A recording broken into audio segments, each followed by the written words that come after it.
Boa noite, pessoal. Tudo bem? Aqui é o professor Albert Glésia, mais uma vez.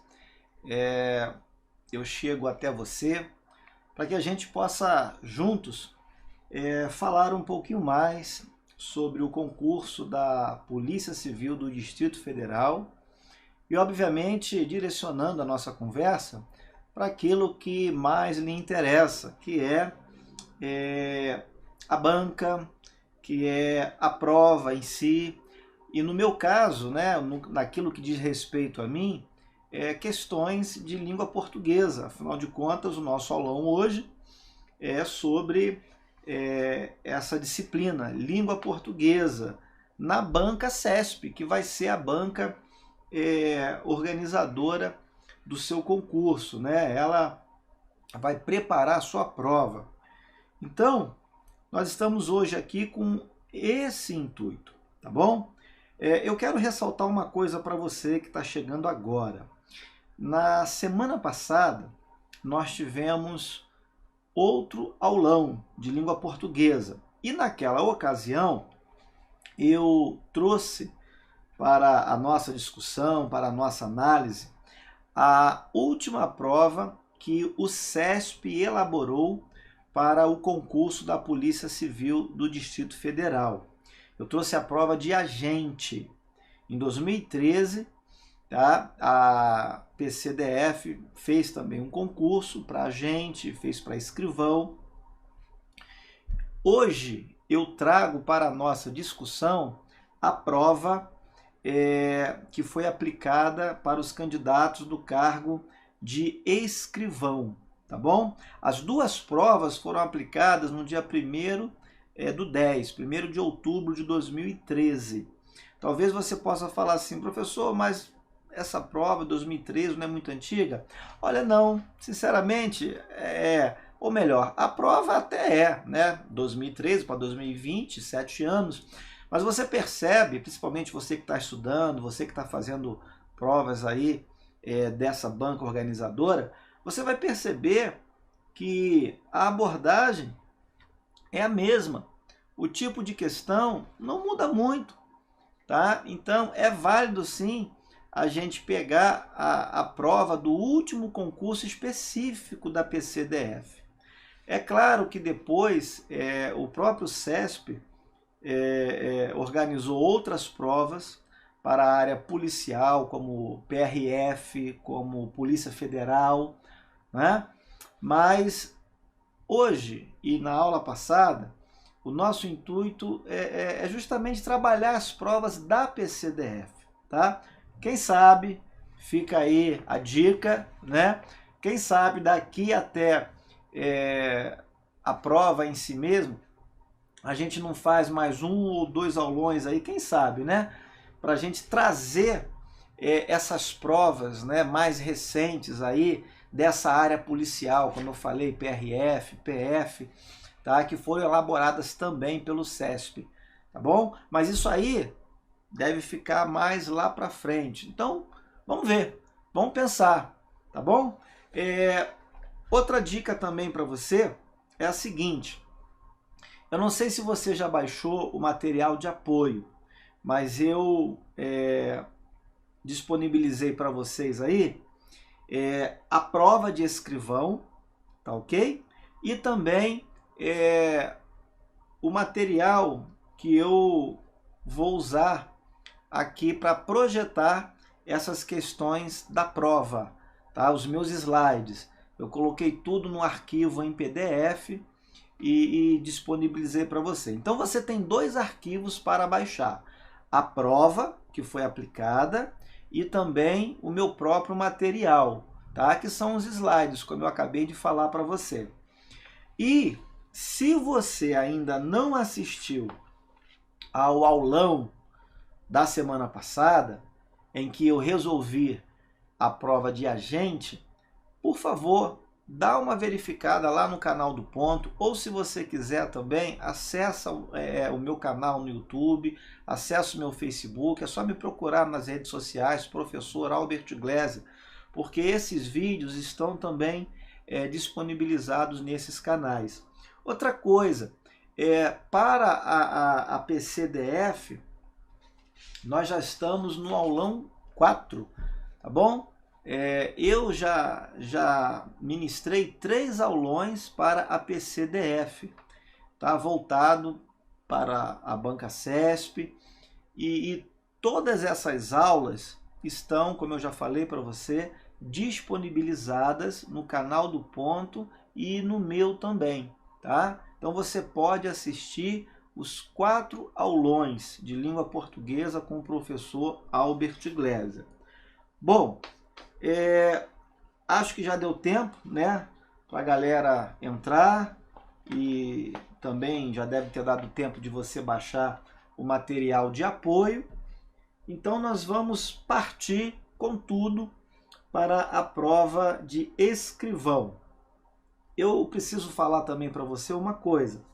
A prova de escrivão e a prova de agente do último concurso trouxe questões de redação oficial. Atualmente, o edital, tanto de escrivão como de agente, não contemplaram, tá? Esses editais não contemplaram essa disciplina, redação oficial, de acordo com o manual de redação da Presidência da República, como no último concurso. Então, por isso, eu, logicamente, não me dei o trabalho de resolver as questões de redação oficial constantes na prova de agente e na prova de escrivão. A prova de agente, você viu comigo na semana passada, ela contou com 23 questões, sendo 20 propriamente de língua portuguesa e a questão 21, a 22 e a 23 de redação oficial. A prova de escrivão, ela, com relação à língua portuguesa, trouxe menos questões, apenas 12, e trouxe 2 questões de redação oficial, que eu também não vou resolver hoje, tá joia? Nós vamos nos ater às 12 questões, tá? De compreensão, interpretação de texto e de análise linguística. Bem, agora sim, vamos partir então com tudo para a prova. Durante a projeção das questões e de recortes do texto, eu vou sumir do vídeo e no momento oportuno eu vou quebrar esse gelo, né? essa dinâmica, eu vou aparecer, vou interagir com você, tá bom? Para que você fique concentrado aí praticamente na questão e no recorte do texto. A respeito do recorte do texto, eu preciso dizer também que foi necessário fazer isso. Não tenho como projetar todos os textos, né, na íntegra, linha por linha, aqui nos slides. Tomaria muito espaço. Então, eu vou pedir essa compreensão para você, tá? Vamos lá. Então, veja aí, ó. Língua portuguesa, professor Albert Gleiser. Tá aí o brasão que você vai usar daqui a pouco. Tá legal? Para designá-lo como um agente ou como um escrivão aí da Polícia Civil do DF. Tá bom, pessoal? Vamos em frente. Olha aí. Primeira questão da prova de escrivão, do último concurso. O que a gente tem aqui? Vamos lá. O segmento, aliás, o reconhecimento limita a individualidade, linhas 9 e 10, poderia ser reescrito. Então veja, já vamos começar chamando a sua atenção para o tipo de questão. O CESP, ele trabalha muito reescritura de frases, de períodos, enfim, de partes de um texto. Isso é típico na prova do CESP. Então você tem que entender 2 coisas. Ou melhor, 2 aspectos envolvendo a reescritura. Reescritura trabalha sentido e trabalha também correção gramatical, ok? Uma reescritura que se preze deve manter o sentido original do texto e a correção gramatical dele também. Se um desses aspectos não for satisfeito, a reescritura não é boa. Aliás, não deve nem ser chamado de reescritura. Tá legal? Então isso é muito importante. Na reescritura, a gente faz uma espécie de paráfrase. Então vamos colocar aqui, ó, na reescritura, a gente faz uma espécie de paráfrase. Albert, o que é basicamente a paráfrase? É você dizer a mesma coisa, transmitir a informação de uma forma diferente. E para fazer essa diferença, você pode fazer uma reorganização sintática dos termos que constitui o trecho que você está reescrevendo. Então vamos colocar assim, ó, reorganização sintática. Olha aí que legal. O que mais? Você pode trocar as palavras por outras que têm sentido semelhante, os famosos sinônimos. Então vamos escrever aqui, ó, na paráfrase você emprega sinônimos. Tá bom? Então tudo isso está valendo. Você pode alterar os conectivos, você pode transformar a voz verbal, tá? Colocar a voz ativa, a voz passiva, fazer essa troca e por aí vai. Bem, analisando então essa primeira questão, ou esse primeiro item, o que nós encontramos aqui de cara? De cara, nós encontramos o seguinte, olha aqui, a expressão aliás. Ela foi substituída pela expressão, pela conjunção contudo. Contudo é uma conjunção de valor adversativo, não é isso? Conjunção coordenativa adversativa, tá? Expressa uma ressalva, um tipo de objeção, de contraste. Bem, aliás, também pode assumir esse valor. E, de fato, assume mesmo no texto em que é empregado. Aliás, por exemplo, né, poderia ser substituída por, olha aí, não obstante. Anote aí no seu material de apoio, por favor. Contudo, como eu já sinalizei. Aliás, né, dependendo do contexto, pode assumir esse valor semântico e então ser equivalente a esses outros conectivos que eu escrevi aí para você. Outra coisa que a gente percebe é o seguinte, olha só. Ele disse assim, contudo, reconhecer a isonomia axiológica entre culturas não é importante. Olha, veja, não é isso que está no texto. Não é isso. Olhando lá para a linha 9, linha 10, o que a gente encontra? Aliás, o reconhecimento da isonomia axiológica entre culturas é importante. Olha aqui. É importante não por uma coisa, não por um motivo, mas é importante por outro motivo. Olha aqui, ó, é importante. Tá vendo? Não é pelo primeiro motivo apresentado, ok? Mas é importante sim por esse outro motivo, que começa a ser apresentado no final da linha 13. Na reescritura, o sentido foi prejudicado. Tá ok? O sentido foi prejudicado. Ele disse que não é importante. Então, só por isso, o item já pode ser considerado errado. Agora, veja. Na reescritura, apareceu uma tal locução, vez que.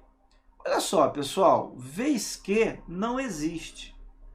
A intenção foi confundir você. Vez que é bem diferente de já que. Olha aí. Vírgula. Uma vez que.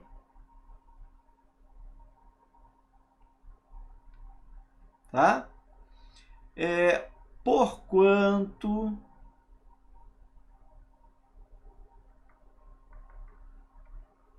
Esses conectivos têm transmitem a ideia, tem sentido de causa.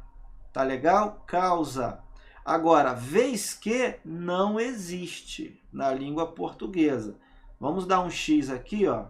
Então, houve, além de prejuízo do sentido, houve também prejuízo para a correção gramatical.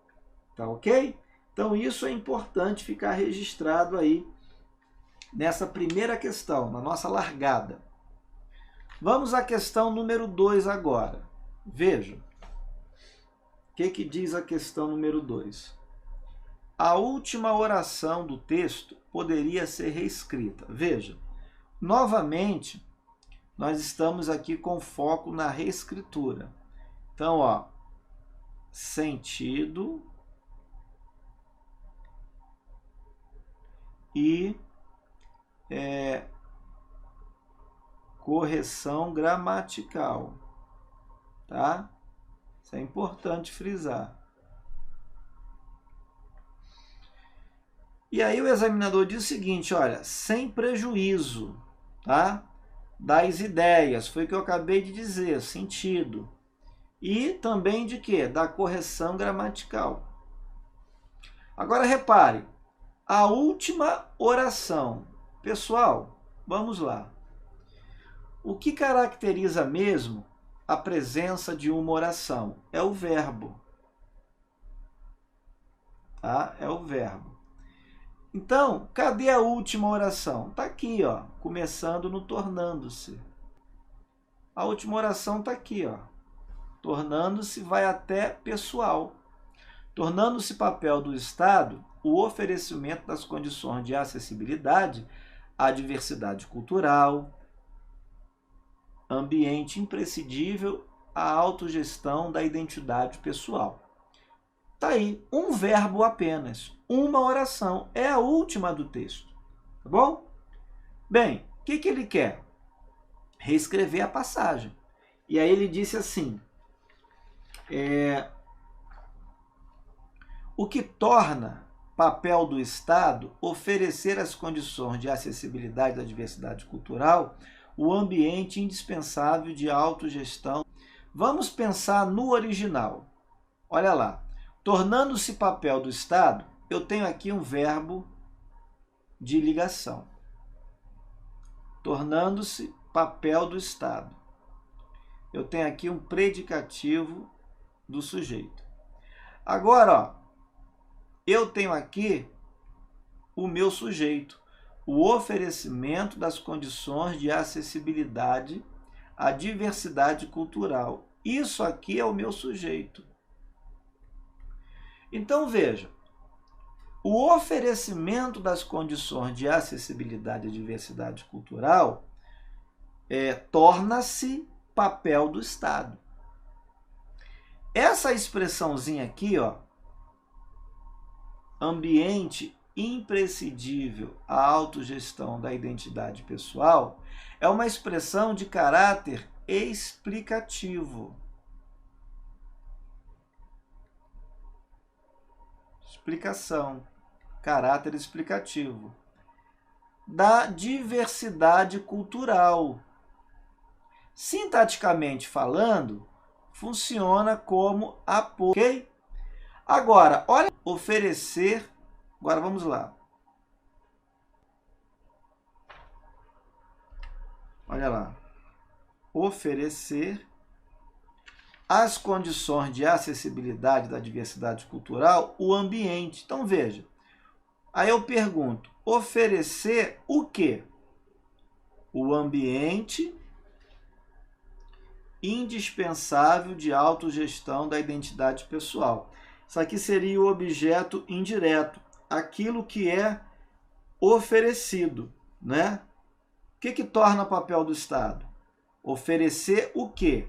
O ambiente indispensável de autogestão da identidade pessoal. Mas oferecer isso a quem? Seria o meu objeto indireto. Veja, não é isso que o trecho original está dizendo, tá? O oferecimento é das condições de acessibilidade à diversidade cultural e não oferecer o ambiente dispensável de autogestão, as condições, tá? Não é isso. O ambiente imprescindível à autogestão da identidade pessoal é apenas um termo explicativo da diversidade cultural. Não é oferecer esse ambiente às condições de acessibilidade da diversidade cultural, como se fossem duas coisas completamente distintas. Ofereço isso, aquilo, né? Ofereço isso a alguém. Não é assim. Esse não é o raciocínio. Então, mudou o sentido. Tá legal? O item 2 pode ser considerado errado.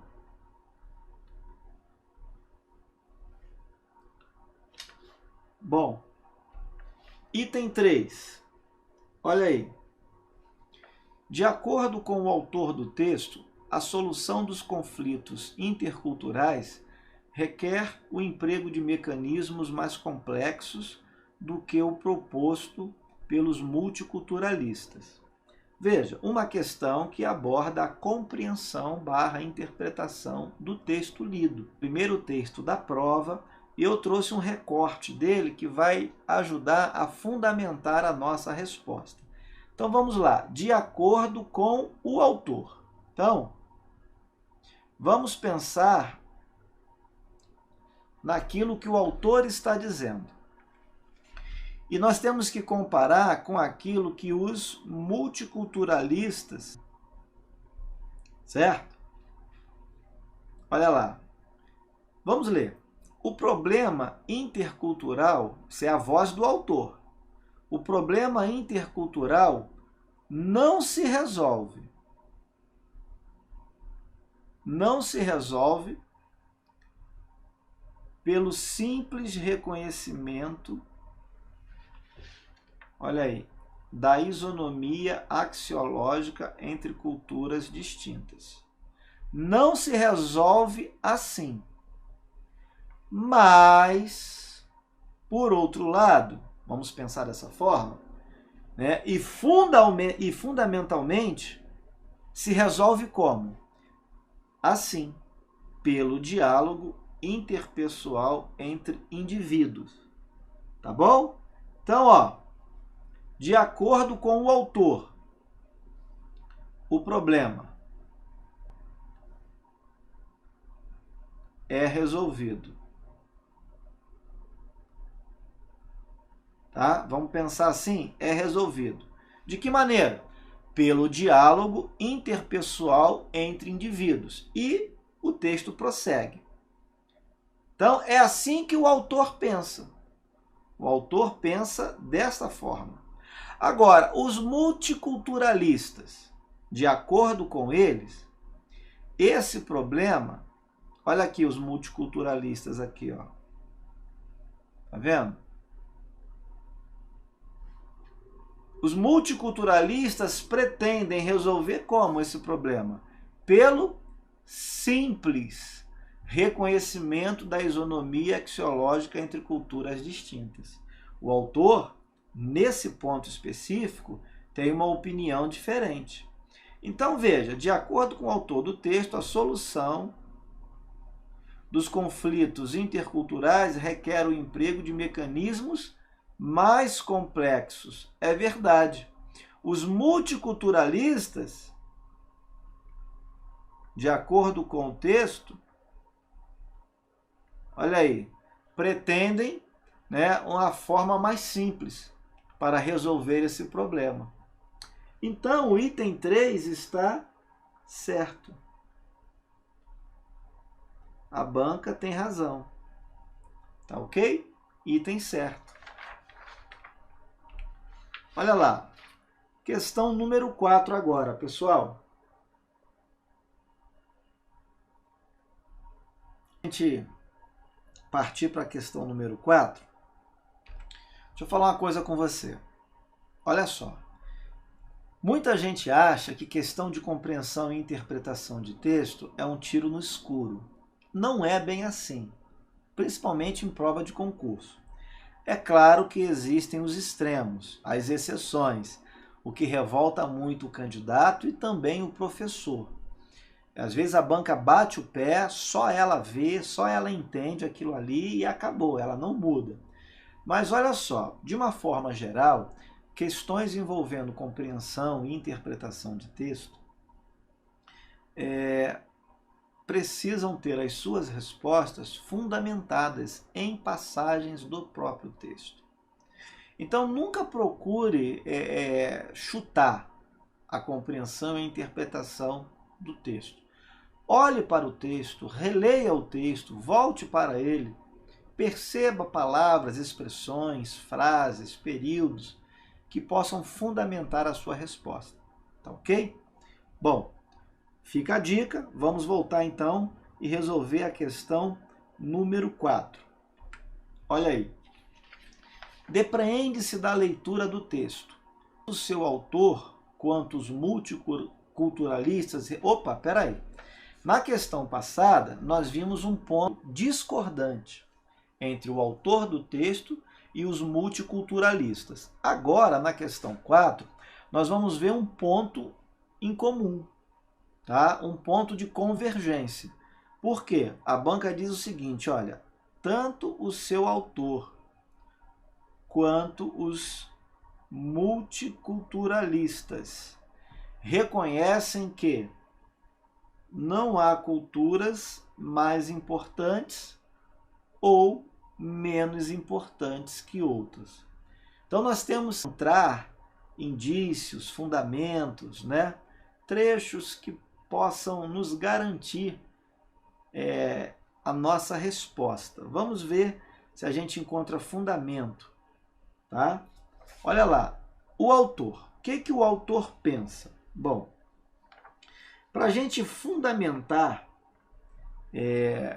a opinião do autor em relação ao que a banca disse, eu sugiro que você leia, por exemplo, tá?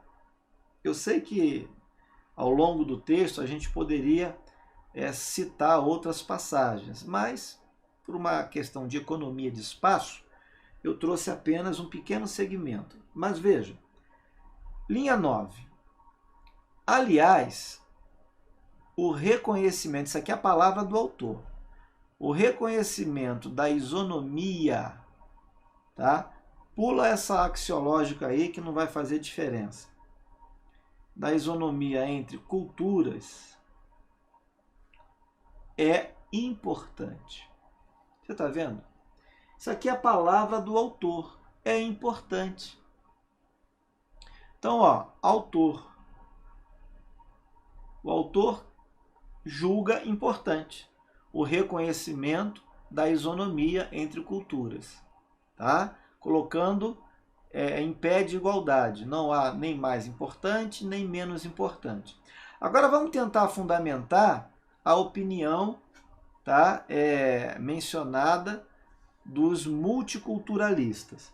Aí eu sugiro que você vá à linha 2, à linha 3. Veja. Vamos começar lendo da linha 1 para ficar melhor. O problema intercultural não se resolve como pretende os multiculturalistas. Olha aqui. Os multiculturalistas. Pelo simples reconhecimento da isonomia entre culturas distintas. Veja. Os multiculturalistas também falam sobre o reconhecimento da isonomia entre culturas distintas. O ponto divergente, como nós vimos na questão número 3, é que, para eles, o problema pode ser resolvido de uma maneira mais simples, bastando apenas reconhecer essa isonomia. Mas veja que o texto diz que para eles realmente não existe uma cultura que se sobressai à outra. Para o autor, a resolução ou a solução não é tão simples assim, ainda que o próprio autor também reconheça o que os multiculturalistas também reconhecem. Ou seja, não há culturas mais importantes, nem menos importantes. Todas elas, tá, devem ser tratadas de uma forma isonômica, tá? Com isonomia, tá bom? Então, o item 4 é um item correto, é um item certo. Veja aí, ok? Questão número 5 agora. Olha a dissertativa. Bom, você percebeu que o CESP está trabalhando com tipologia. Na prova de agente que eu resolvi no aulão anterior,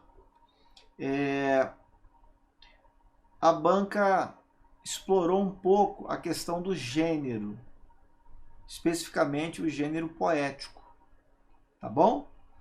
E eu falei lá para os alunos que uma coisa é o gênero textual, outra coisa é a tipologia. Aqui a gente não tem muito tempo, né, muitas condições para esmiuçar todos os tópicos abordados na prova. A gente aqui dá uma pincelada. No curso preparatório, a gente explora isso melhor, tá? Mas aqui o caso tem a ver com tipologia textual.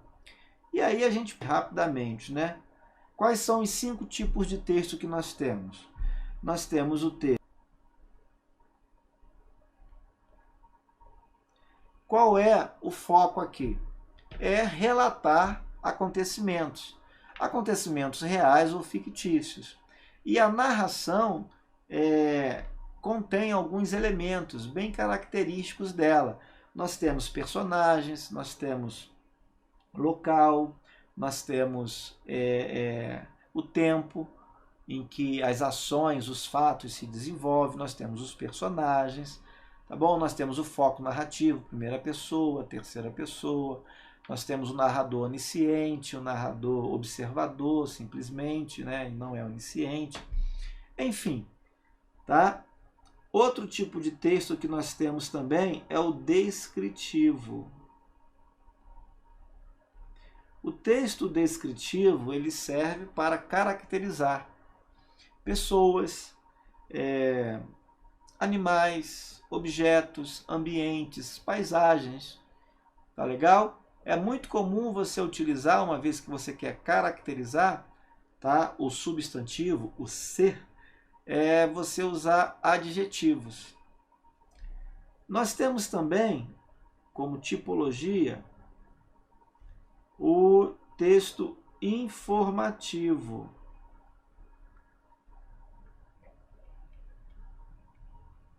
Tá ok? Não defende tese, não relata acontecimentos em ordem cronológica. O intuito do texto informativo, também conhecido como expositivo, é simplesmente transmitir conhecimento, transmitir informação ao leitor, ao ouvinte. Não existe tese, tá, sendo defendida ali, não existe argumentação. Outro tipo de texto é o texto injuntivo. Texto injuntivo é também conhecido como texto prescritivo ou instrucional, tá?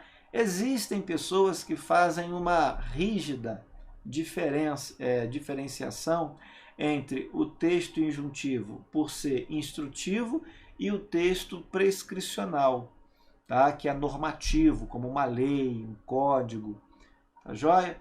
E o texto injuntivo / instrucional é simplesmente dando uma instrução de como fazer ou deixar de fazer alguma coisa. Mas essa distinção mais rígida não vem ao caso aqui. Fato é que o texto injuntivo é aquele, por exemplo, que você encontra em receita de bolo, em receita médica, que dizem, né, para você a receita médica, a receita de bolo, o que fazer, como fazer. Te dá instrução. Por exemplo, manual de instalação de um software, o manual de montagem de um móvel, um código de processo civil, enfim, são textos injuntivos, são exemplos, tá bom? E finalmente nós temos o quê? O texto ou a tipologia dissertativa, né? Temos aqui a dissertação.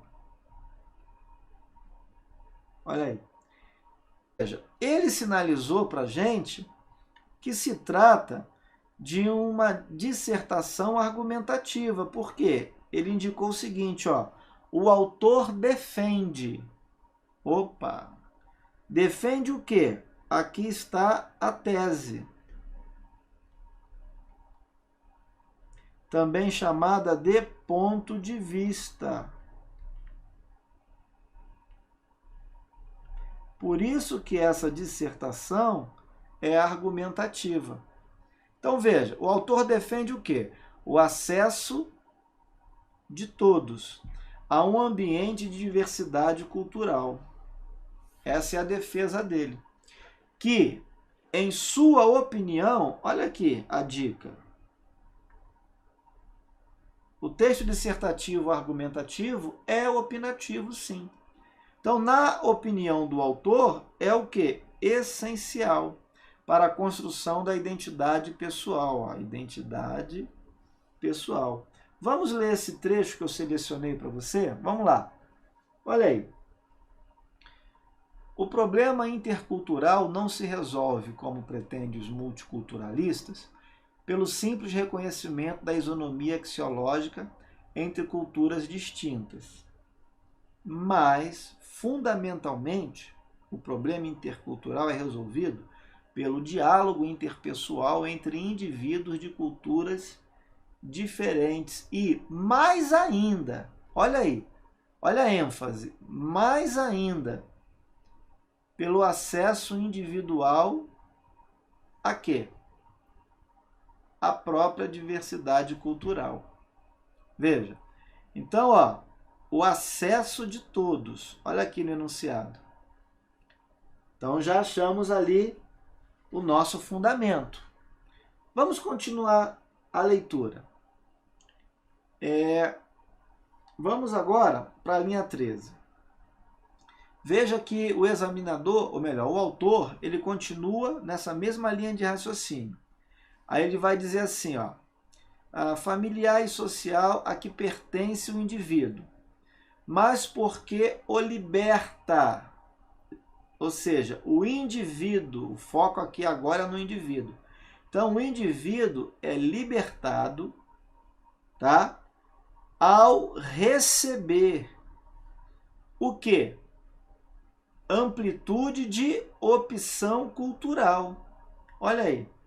Que transcendendo a esfera da identidade individual, olha aí, como simples parte de uma cultura, dimensiona a individualidade no campo da liberdade de criar a si mesmo. Então, na opinião do autor, tá? A construção da identidade pessoal tem a ver com o acesso, tá, do indivíduo, e aí de todos os indivíduos, tá, para ser mais abrangente, a um ambiente de diversidade cultural. Então, o item 5 está certo. Achamos aí o fundamento ou os fundamentos para a nossa resposta. Questão número 6. Olha aí. Vejamos.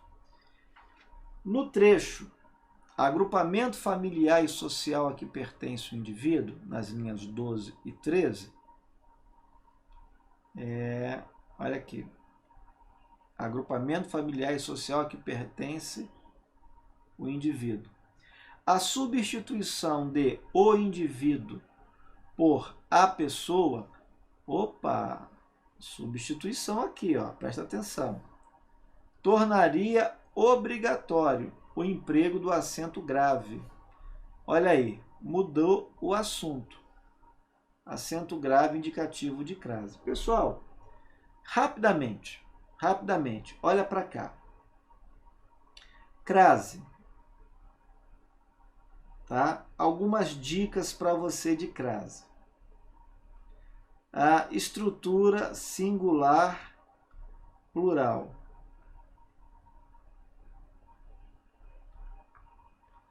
Ok? Sem crase. Albert, o que você está querendo me dizer com isso? O que eu digo, o que eu chamo por estrutura singular plural? Olha só, por exemplo, se eu disser assim, ó, fomos a festas. Veja, esse a é preposição singular.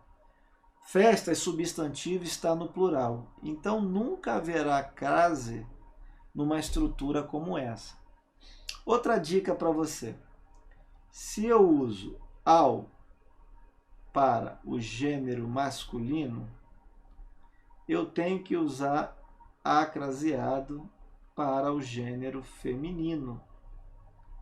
Tá? Então, isso aqui, ó, ajuda muito a gente a resolver um problema de crase. Exemplo. Então eu digo assim, ó, refiro-me. Opa, vamos colocar aqui o hífenzinho. Refiro-me ao professor. Olha aqui, usei ao para o masculino. Então, eu digo assim, ó, refiro-me a, com crase, professora. Isso também ajuda bastante a resolver uma questão de crase, tá bom? Bem, são só duas pinceladas que eu dei, obviamente, na nossa aula sobre regência e sobre crase, a gente vai mais a fundo. A gente vê casos obrigatórios, casos facultativos, casos proibidos. Aqui é só a pincelada, tá? Então, o que ele quer aqui? Fazer a substituição. No lugar de o indivíduo, vamos colocar a pessoa. Como é que ficou? Agrupamento familiar e social a que pertence o indivíduo. Ou melhor, a que pertence a pessoa. Olha só, essa crase aqui não tem nada a ver, tá bom? Tá fora. Por quê? Esse azinho aqui é uma preposição. Essa preposição foi exigida pela regência do verbo pertencer. O indivíduo pertence a que? Esse que, você já notou, é um pronome relativo. Esse pronome relativo está retomando o quê? Olha aqui. O agrupamento familiar e social. Então, olha lá. O indivíduo pertence a quê? O indivíduo pertence ao agrupamento familiar e social. Ou então, a pessoa pertence... Como é que ficaria aqui, ó? A pessoa... Reescrevendo a oração adjetiva.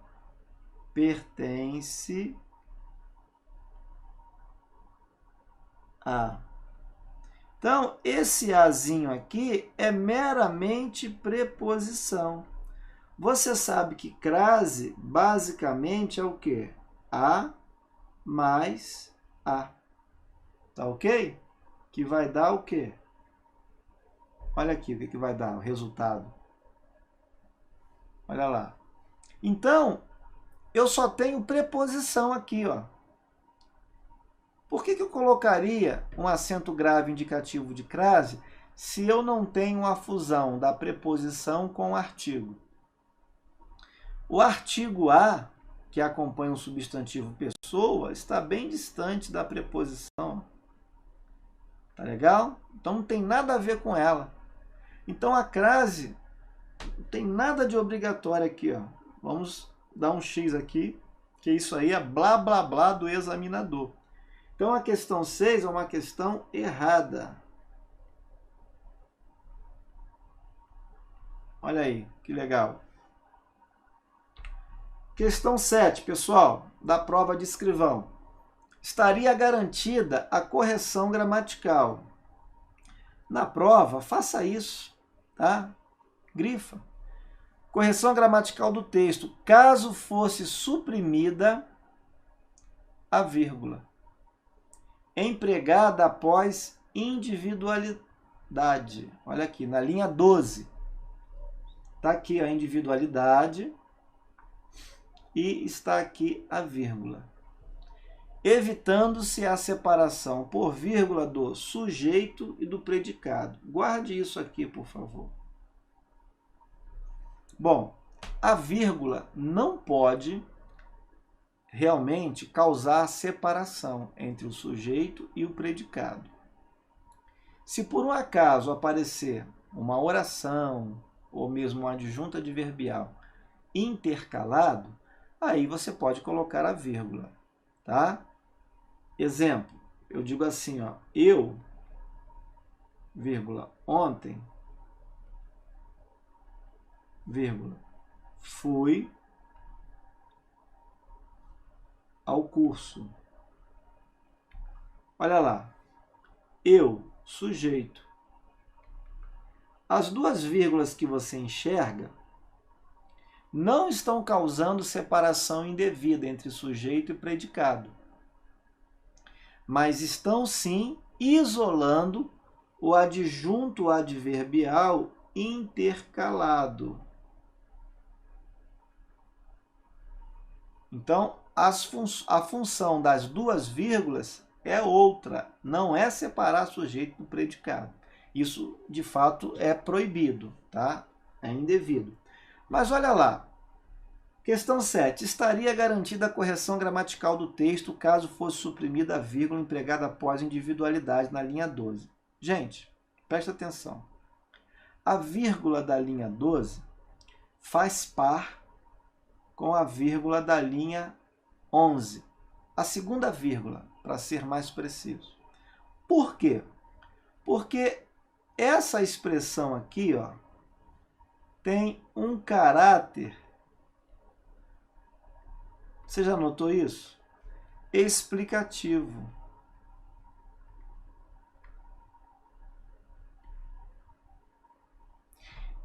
Palavra, expressão, oração de caráter explicativo aparece isolado por meio da pontuação. Eu posso usar vírgula, eu posso usar parênteses e eu posso usar também travessão para fazer o isolamento da expressão, do segmento de caráter explicativo. Qual é a referência dessa expressão de caráter explicativo? Veja, mas a condição de ser livre, olha aqui, ó, ou seja, de desenvolver a autenticidade e a individualidade, a condição de ser livre. Aí agora o examinador, melhor, o enunciador, o autor, vai explicar como é essa condição. O que significa a condição de ser livre? Então, a condição de ser livre é o quê? A condição de desenvolver a autenticidade e a individualidade. Então, é uma expressão explicando a anterior. Essa expressão, ela pode ser até chamada de quê? Aposto. Percebeu? Seria um aposto explicativo. Agora, o examinador falou que essa expressão isolada pelas vírgulas é sujeito. Não é sujeito, gente. as vírgulas não estão isolando o sujeito do predicado. Elas estão isolando o aposto. Qual é o sujeito? O sujeito está aqui, ó. A condição de ser livre. Aqui está o sujeito. A condição de ser livre, ó, o verbo aqui, ó, pressupõe o contexto da diversidade. Tá ok? Então, cuidado. O item 7 é um item errado. Item 8. Nós não precisamos do texto agora, por isso que eu não destaquei nenhum trecho dele. Vamos partir com tudo para cima da questão 8 agora. Não haveria prejuízo do sentido geral do texto, nem das relações sintáticas nele estabelecidas, caso, ó, esse azinho aqui pareceu um erro aí de digitação da banca, tá? Isso não foi eu que coloquei, não. Já apareceu na prova assim mesmo. Mas isso não invalidou a questão, porque é claramente um erro de digitação aí, tá? E no enunciado. Então, a banca desconsiderou e o jogo seguiu em frente. Então, vamos lá. Caso os elementos da enumeração, ó, elementos da enumeração, presente no segmento ensejadores da acessibilidade às condições materiais, sociais, culturais e intelectivas, fossem reorganizados da seguinte forma. Então, vamos reorganizar. Na verdade, você está percebendo que é mais uma questão envolvendo reescritura. Mas, ó, qual é o problema aqui da questão 8? Veja, ensejadores da acessibilidade às condições materiais. Essas tais condições se subdividem em quantos aspectos? 1. Materiais. 2. Sociais. E, culturais e intelectivas, um aspecto só. Percebeu? E detalhe, intelectivas está caracterizando as culturais, está se referindo a elas. Ok? A esse aspecto dentre as condições aí. Vamos ver o trecho original.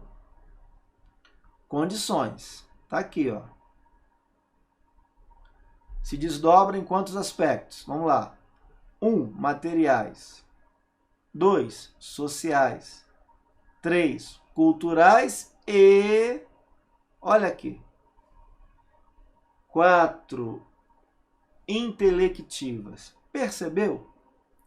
Intelectivas está caracterizando as condições. É um aspecto delas. É um dos aspectos. Diferente do que aconteceu na reescritura, em que intelectivas está caracterizando culturais. E agora na reescritura eu só tenho 3 desdobramentos, 3 aspectos dessas condições. Quando na verdade eu tinha 4 aspectos no trecho original. Então o sentido foi afetado. Percebeu? Então o item 8 é um item errado. Item 9. Olha aí. No trecho que se expressam na subjetividade da liberdade pessoal, linhas 9 e 10. O emprego do pronome átono, se, após a forma verbal, expressam, olha aí, prejudicaria a correção gramatical, dada a presença de fator de próclise, na estrutura apresentada. Gente, o item 9 está certo. vamos entender o que está acontecendo. O que é próclise? Próclise é quando eu tenho o pronome oblíquo átono e depois o verbo. A ênclise, primeiro vem o verbo, depois vem o pronome oblíquo átono, tá? Isso aqui é ênclise.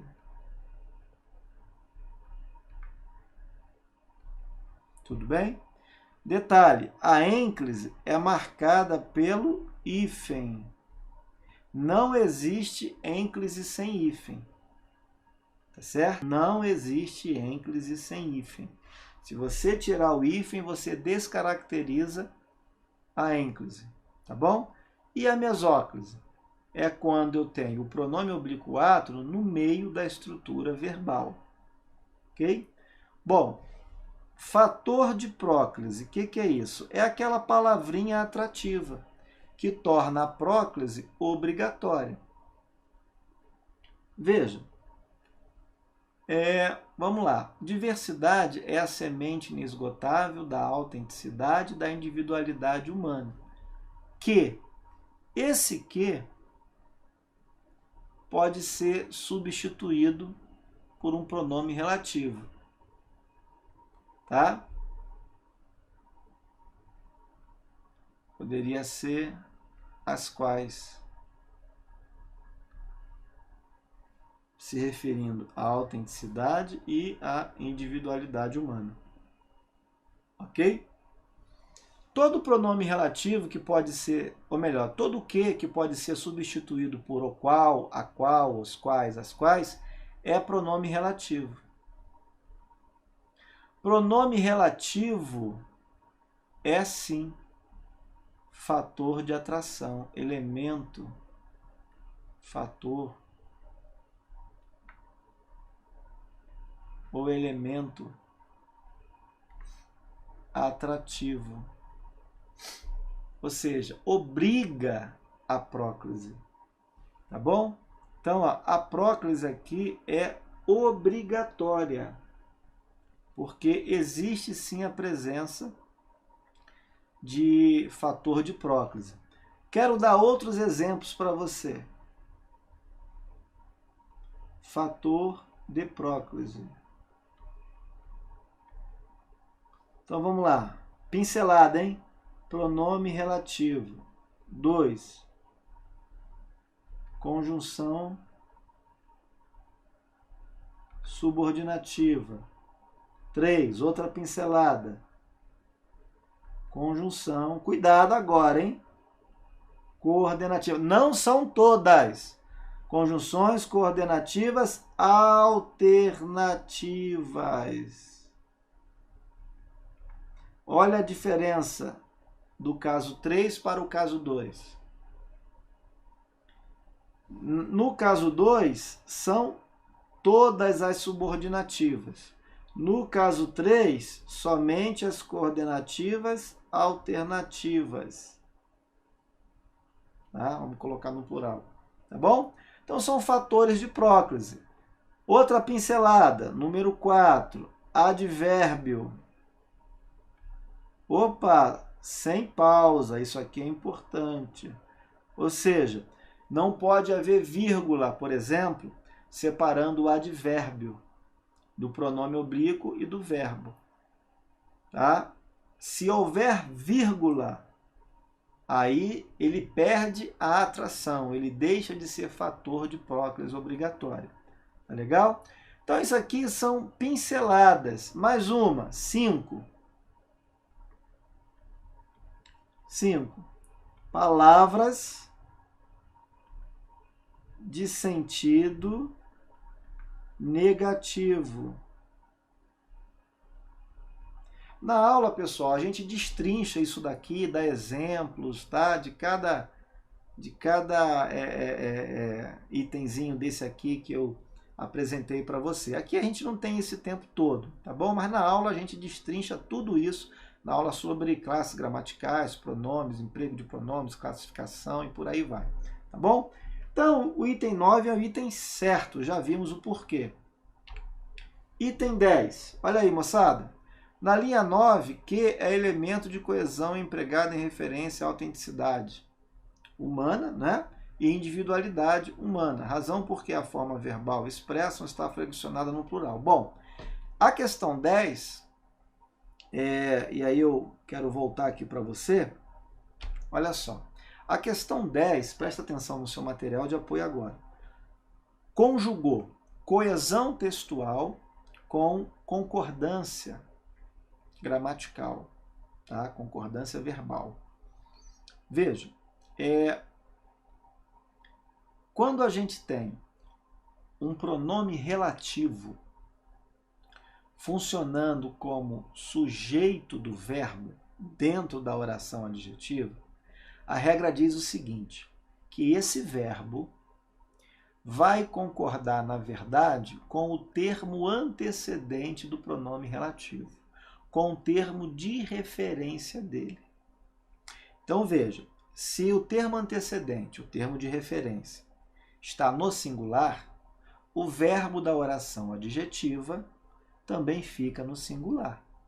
Se esse antecedente está no plural, o verbo da oração adjetiva também fica no plural. Ok? Então, a concordância é feita dessa maneira, especialmente se o pronome relativo for o quê? Se o pronome for quem, aí nós temos uma possibilidade a mais. Qual é? Nós podemos manter o verbo na terceira pessoa do singular. Tá legal? Então, fica aí a dica para você. Na aula a gente explora muito mais regrinhas, tá?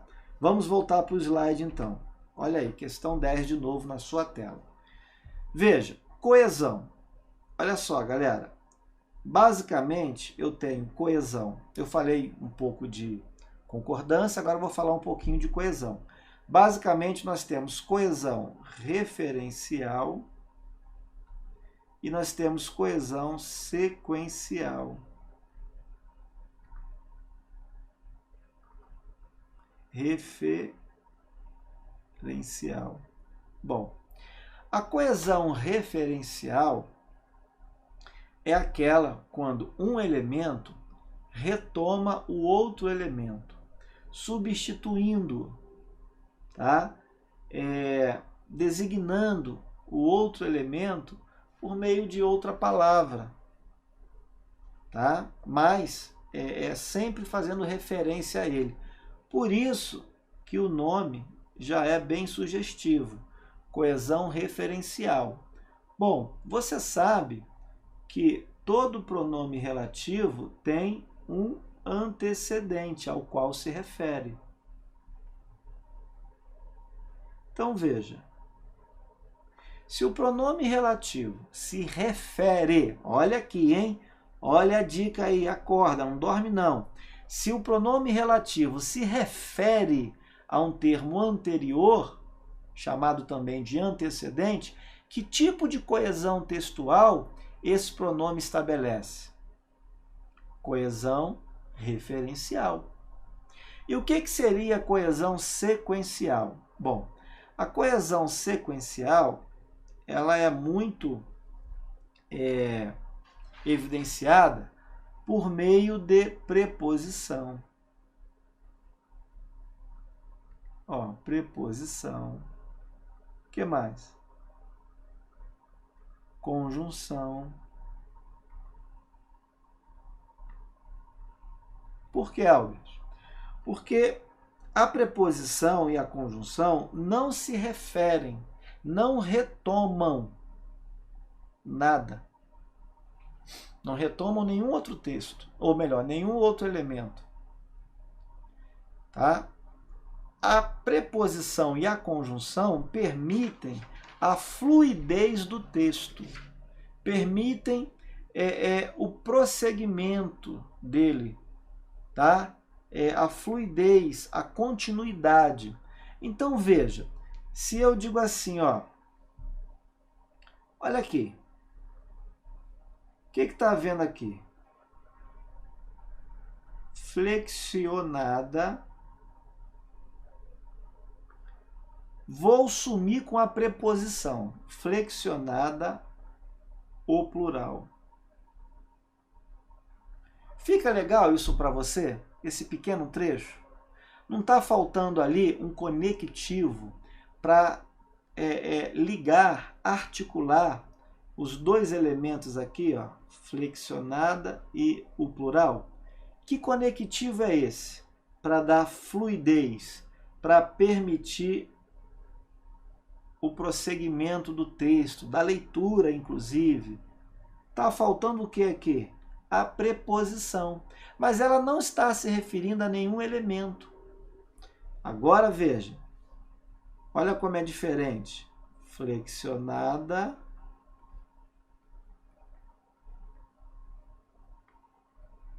No plural. Olha a diferença. Já há conexão aqui agora, já há coesão. Outro exemplo de coesão sequencial. Eu digo assim, ó. Perguntei, ou melhor,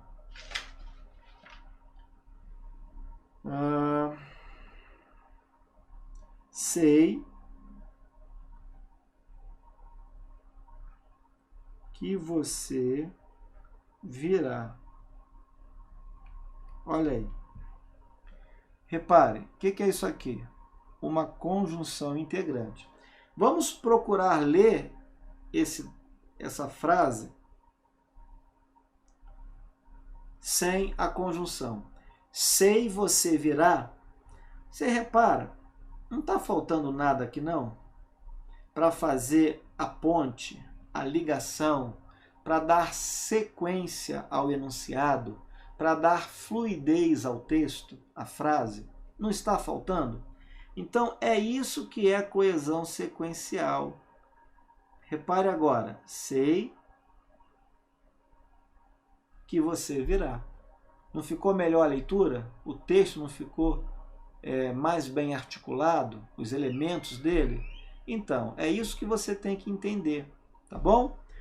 Bem, então no item 10, pessoal, o que está acontecendo? Elemento de coesão empregado em referência à autenticidade humana e individualidade humana. Razão porque a forma verbal expressam. Olha aqui, ó. Está flexionada no plural. E é verdade, ó. Expressam. Que se expressam. Então eu tenho aqui um termo composto. Termo composto. Antecedente. Tá? Que indica o quê? Terceira pessoa do plural. Por isso o verbo também na terceira pessoa do plural. Tá bom? Então o 10 tá certo. Pode marcar aí. Questão 11. Veja. Olha aí. Nos itens a seguir, e aí 11 e 12, tá bom? São apresentados trechos adaptados de texto publicado em jornal de grande circulação. Julgue-os de acordo com a prescrição gramatical. Gente, nesse tipo de texto é o seguinte, vale tudo. Pensa assim, tudo que você estudou, tudo que você conhece, tudo que você sabe, agora tem que ser colocado em prática, tá ok?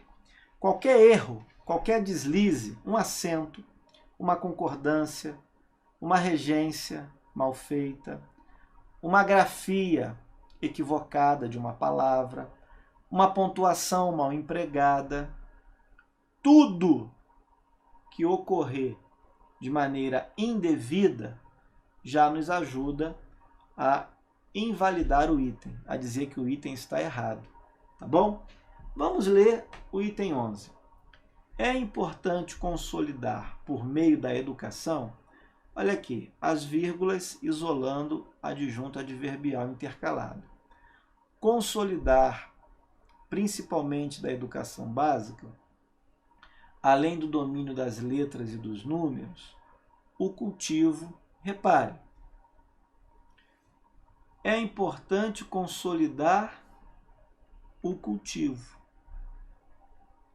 As demais vírgulas estão isolando termos, expressões, segmentos intercalados entre o verbo e o seu complemento. Tá certinho. O cultivo entre os estudantes. Cultivo de quê? Olha aqui, ó. As duas vírgulas separaram o quê? O nome, cultivo é nome, é um substantivo abstrato, do seu complemento, ou seja, do complemento nominal. Tá? Os laços são cultivados, são um complemento nominal. Então você não separa o nome do seu complemento. É óbvio, se houver termo intercalado, aí você isola, foi o que aconteceu. De laços de amizade genuínas, da cooperação, da solidariedade, do espírito comunitário e do exercício da plena cidadania, como contraponto à hipertrofia do ego. Olha aqui, como contraponto a quê? A hipertrofia do ego, contraponto à violência generalizada e contraponto à banalização da vida. Quer saber se leva crase? Coloca um substantivo do gênero masculino, contraponto ao professor, para você não esquecer de mim. Olha aí, ao para o gênero masculino, acraseado para o gênero feminino. Então o item 11 é um item certo, não há nada que desabone esse trecho aqui, tá bom? Não há nada, tá certinho do ponto de vista gramatical. Vamos passar então para o item 12, que é o nosso último item aqui a ser comentado dessa prova. No Brasil, as diferentes formas de violência, provém. E aí, deu zebra, né? Vamos lá? As diferentes formas de violência, sujeito. Qual é o núcleo desse sujeito? Formas. É um termo no plural. Provém é do verbo provir. Ou seja, derivado do vir. Então você sabe que vem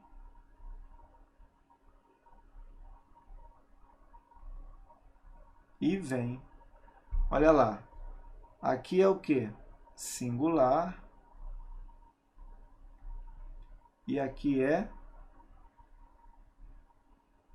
plural. O acento no plural é o diferencial. Tá? Então, ó, acento. Esse acento não foi abolido. Acento diferencial. Você tem que usar tanto no verbo vir e seus derivados, quanto no verbo ter e seus derivados. Na aula sobre ortografia e acentuação gráfica, a gente pincela isso a dar com pau, tá bom? Então, inclusive, há questões de prova trazendo esse conhecimento aí. Tá joia? Então, aqui, ó, vamos corrigir? Como é que fica aqui, pessoal? Acento diferencial. Terceira pessoa do plural. Bom, o que mais? Olha lá. Da catequização dos índios à escravidão africana. Escravidão. Feminino, não é? Vamos fazer aquela brincadeira? Vamos trocar por professor? Palavra do gênero masculino. Como é que ficaria? Da catequização dos índios ao professor. Olha aí. Ao diante do masculino, acraseado para o feminino. Pessoal, já encontramos aí, ó, motivos suficientes para entender que o item 12 é um item errado. Tá joia, pessoal? Olha só, nós acabamos, tá, de comentar